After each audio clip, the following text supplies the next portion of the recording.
সারা বাংলাদেশের আওয়ামী লীগকে জাগ্রত করছেন আমাদের প্রাণ নিউটন মোল্লা ভাই সহ ছাত্রলীগ যুবলীগ আওয়ামী লীগের বিভিন্ন করা জাতির পিতার নিজ হাতে গড়া ছাত্র সংগঠন অভিনন্দন।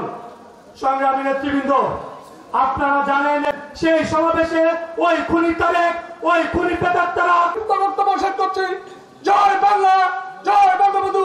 যে আপনারা দেখেছেন এই এসএসসি পরীক্ষার মতো একটি গুরুত্বপূর্ণ পরিত্রাণের সাধনাং বিনাশায় সদুষ্কৃতম ধর্ম সংস্থাপন। আপনি পরম পরম করুণাময় ও দয়ালু, আমাদিগকে আপনার নির্দেশিত পথে চলার তৌফিক দান করুন। এই সমাবেশে এসে উপস্থিত হয়েছে গোপালগঞ্জ জেলা আওয়ামী লীগের পক্ষ থেকে। নমস্কার। ওং তৎসৎ। সীতা সত্তা পতিব্রতা ব্রহ্মাবলীর ব্রহ্মবিদ্যা এই দেশের জনগণের জন্য বেড়েছে। সংগ্রামী নেতৃবৃন্দ, দীর্ঘ বক্তব্য। বাংলার প্রতিটি মানুষের হৃদয় আছে বঙ্গবন্ধু, বাংলার প্রতিটি শোকের মাস, আমরা কেউ তালি দিব। সেদিনের সেই প্রতিবাদ সময় বাংলাদেশ আওয়ামী লীগের সভানেত্রী বঙ্গবন্ধু কন্যা সেদিনের ট্রাকের উপরে মঞ্চ করা হয়েছিল। যখন সে বক্তব্য শুরু করে, তার বক্তব্য 11 থেকে 13 মিনিটের মাথায় সেই ভয়ঙ্কর সেই 21 আগস্ট 2024 সালে যে গ্রেনেড গুলো যুদ্ধক্ষেত্রে ব্যবহার হয়, একটা একটা করে 13টা গ্রেনেড নিক্ষেপ করেছিল। আল্লাহর অশেষ রহমতে বঙ্গবন্ধু কন্যা সেদিন বেঁচে গিয়েছিল। সেই হত্যার প্রতিবাদ নিতে জানায়। সেদিনে কে করেছিল? সেদিনে জোর সরকার খালেদা জিয়া ক্ষমতায় ছিল।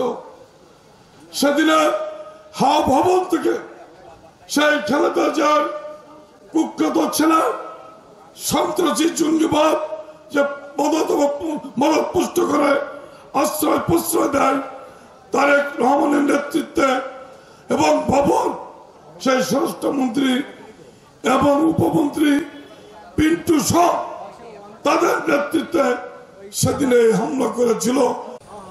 কোটা বিরোধী বা বৈষম্য বিরোধী আন্দোলন একটি ছায়া ছিল, একটি ধোঁয়াশা তৈরি করে আমাদের দেশের সাধারণ কোমলমতি ছাত্রদেরকে ভুল বুঝিয়ে আজকে বাংলাদেশে যে পর্যায়ে নিয়ে এসেছে। আমাদের প্রিয় নেত্রীকে বল প্রয়োগে শুধু দেশটাকে বাধ্যই করেনি, 5 তারিখের পর থেকে বাংলাদেশ আওয়ামী লীগের নেতাকর্মীদের একের পরে এক বিভিন্নভাবে হয়রানি করা হচ্ছে। বাড়িঘর দরজায় আগুন দেওয়া হয়েছে। এখনো একটা ভীতিকর পরিবেশ সৃষ্টি করে রাখা হয়েছে। ইউনূস সরকারের দায়িত্বে বসার পর থেকে বাংলাদেশ আওয়ামী লীগকে নিশ্চিহ্ন করার জন্য একটা নীল নকশা নিয়ে এসে বসেছে। একের পর এক নেতা কর্মীদের নামে অশুভ প্রচারণা চালাচ্ছে। তারা আওয়ামী লীগের নেতা কর্মীদের গ্রেফতার করছে, সাধারণ জনগণকে ভয় দেখাচ্ছে। আজকে বাংলাদেশের সাধারণ জনগণের উদ্দেশ্যে বলবো, ভয় পেলে চলবে না। ওরা সংখ্যাগরিষ্ঠ নয়, ওরা ষড়যন্ত্রকারী। ওদের বিরুদ্ধে আমাদের ঐক্যবদ্ধভাবে রুখে দাঁড়াতে হবে। শেখ হাসিনার নেতৃত্বে 1996 সালে বাংলার আবল বিদ্রোহীরা বুকের তাজা রক্তের রাজপথ রঞ্জিত করে জননেত্রী শেখ হাসিনার নেতৃত্বে সেদিন এদেশের সরকার গঠন করেছিল। পুনরায় আমি বিশ্বাস করি এই বাংলাদেশের মানুষ আবারও তাদের বুকের তাজা রক্তের রাজপথ রঞ্জিত করে জননেত্রী শেখ হাসিনাকে আবার বাংলাদেশে ফিরিয়ে আনবে।